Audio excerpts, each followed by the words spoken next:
Petrol ಮತ್ತು ಡೀಸೆಲ್ನ ದರ ₹3 ಏರಿಕೆಯಾಗಿದೆ. ಇನ್ನು ಆಟೋ ಚಾಲಕರಿಗೆ ಮತ್ತೊಂದು ಆಘಾತ, CNG ದರ ಏರಿಕೆಯಾಗಿದೆ. ಆಟೋ ಚಾಲಕರಿಗೆ CNG ದರವೂ ಕೂಡ ಏರಿಕೆಯಾಗಿದೆ. ಮತ್ತೊಂದು ಕಡೆ TDS ರೂಪದಲ್ಲಿ ಹಣ ಕಟ್ಟಾಗ್ತಿದೆ ಅಂತ ಆಟೋ ಚಾಲಕರು ಅಳಲು ತೋಡಿಕೊಳ್ತಾ ಇದ್ದಾರೆ.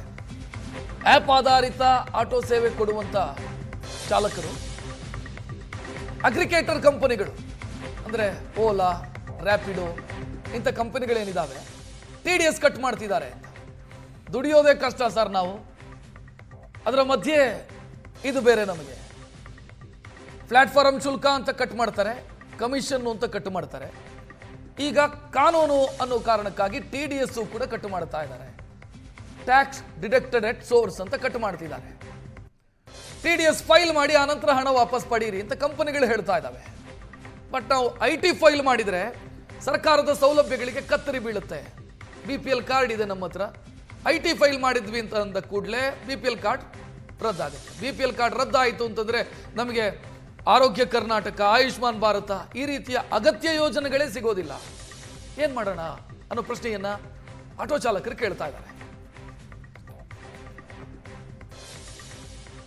ಇವತ್ತು ಒಬ್ಬ ಚಾಲಕ ಅವನ ಕುಟುಂಬದ ಹಲವಾರು ಸಮಸ್ಯೆಗಳಿಗೆ ಹಗಲು ರಾತ್ರಿ ಎಂದೇ ಸಮಯನ ಕೂಡದೆ ದುಡಿಮೆ ಮಾಡಿ ಇವನು ವರ್ಷಕ್ಕೆ 25,000 TDS ಅನ್ನು ಕಟ್ ಮಾಡ್ತಾರೆ ಅಂದರೆ ಎಲ್ಲೋ ಕುಳಿತುಕೊಂಡಿರೋರು ಬ್ರಿಟಿಷರ ಆಡಳಿತವನ್ನು ಮತ್ತೆ ಭಾರತದಲ್ಲಿ ರಾಜಕಾರಣಿಗಳು ಮಾಡಿಕೊಡ್ತಾ ಇರ್ತಕ್ಕಂಥದ್ದು ಒಂದು ದುರ್ದೈವದ ಸಂಗತಿ. ನಾನು ಕೇಳ್ತಕ್ಕಂಥದ್ದು ಅವನ ಕಷ್ಟಕ್ಕೆ ಅವನ ಸಂಪಾದನೆಯನ್ನು ಅವನು ಮಾಡ್ಕೊಂಡಿದ್ದಾನೆ. ಆದರೆ TDS ವ್ಯಾಪ್ತಿಗೆ ಬರಬೇಕು ಅಂದರೆ ನಾವು ಯಾವುದೇ ರೀತಿಯಾದಂಥ ಕೇಂದ್ರ ಸರ್ಕಾರದ ಅಂಡರ್ನಲ್ಲಿ MSME ವ್ಯಾಪ್ತಿ ಒಳಗಡೆ ಬರೋದಿಲ್ಲ.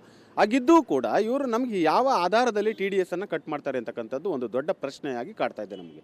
ಊಬರ್ ಆಫೀಸ್ಗೆ ಹೋಗಿದ್ದೆ, TDS ಅಂತ ಕಟ್ ಮಾಡ್ತಾಯಿದ್ರು. ಹೋಗಿ ಕೇಳಿದ್ಕೆ ಸರ್ ಈ TDS ಎಂತ ಕಟ್ಟಾಗಿದೆ ಅಂತ ಕೇಳಿದ್ಕೆ, ಇಲ್ಲ ಸರ್ ನೀವು 5 ಲಕ್ಷ ರೀಚ್ ಆಗಿದ್ರೆ ಕಟ್ಟಾಗುತ್ತೆ 1% ಅಂತ ಹೇಳಿದ್ರು. ಸರ್ ನಾನು ಚೆಕ್ ಮಾಡಿದೆ 5 ಲಕ್ಷ ರೀಚ್ ಆಗಿಲ್ಲ ಅಂತ ಹೇಳಿದ್ರು. ಆಮೇಲೆ ಕೇಳಿದ್ಕೆ ಸರ್ KYC ಪ್ರಾಬ್ಲಮ್ ಇದೆ, KYC ಅಪ್ಡೇಟ್ ಮಾಡಿಸಿ ಅಂದರು. KYC ಅಪ್ಡೇಟ್ ಮಾಡಿಸಿದೆ. ಇವಾಗ ಫುಲ್ ಅಮೌಂಟ್ ಕಟ್ಟಾದ್ಮೇಲೆ ಪೆಂಡಿಂಗ್ ಅದು ಮೈನಸ್ ಇದು ಕಟ್ಟಾದ್ಮೇಲೆ ತಿರ್ಗಾ ಇವಾಗ ಮೊನ್ನೆ ತಿರ್ಗಾ ಮೈನಸ್ ಬ್ಯಾಲೆನ್ಸ್ ಹಾಕಂತ ಹಾಕಿದ್ದಾರೆ TDS ಅಂತ. ಇದು 1,430 ರೂಪಾಯಿಂದ ಹಾಕೋರು. ವೀಕ್ಲಿ ರೈಸ್ ಆಯ್ತೈತೆ. TDS ಕಟ್ ಆಗೋದು ಊಬರ್ ಟ್ರಾನ್ಸಾಕ್ಷನ್ ಅಲ್ಲ, ಊಬರ್ ಟ್ರಾನ್ಸಾಕ್ಷನ್.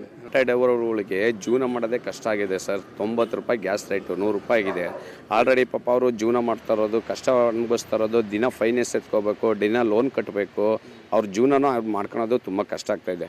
ಅದರಲ್ಲಿ 1,400 ರೂಪಾಯಿ TDS ಕಟ್ ಮಾಡಿಕೊಂಡ್ರೆ ಮಿಕ್ಕಿದ ದುಡ್ಡು ಅವ್ರು ಜೀವನ ಮಾಡೋದು ಹಿಂಗೆ ದಿನಕ್ಕೆ 500 ರೂಪಾಯಿ ಇಲ್ಲಿ ಫೈನಾನ್ಸ್ಗಳು ಕಟ್ಕೋಬೇಕು, ಗಾಡಿ ಲೋನ್ ಕಟ್ಕೋಬೇಕು, ಗಾಡಿ ರಿಪೇರಿ ಮಾಡಿಸ್ಕೋಬೇಕು, ಇನ್ಸೂರೆನ್ಸು ನಾವೇ ಮಾಡಿಸ್ಕೋಬೇಕು, FC ನಾವೇ ಮಾಡಿಸ್ಕೋಬೇಕು, ಗಾಡಿ ರಿಪೇರಿ ಬಂದರೂ ನಾವೇ ಮಾಡಿಸ್ಕೋಬೇಕು.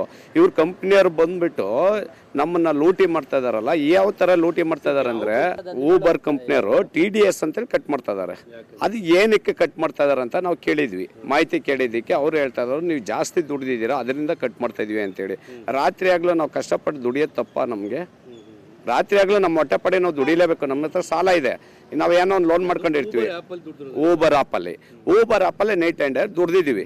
ದುಡ್ದಿರೋದಕ್ಕೆ ನೈಟು ಮಾಡ್ತೀವಿ, ಹಗಲು ಮಾಡ್ತೀವಿ, ನಿದ್ದೆ ಕಟ್ಕೊಂಡು ಕಷ್ಟಪಟ್ಟು ದುಡಿತಾ ಇದ್ದೀವಿ. ದುಡಿಯೋ ದುಡ್ಡನ್ನ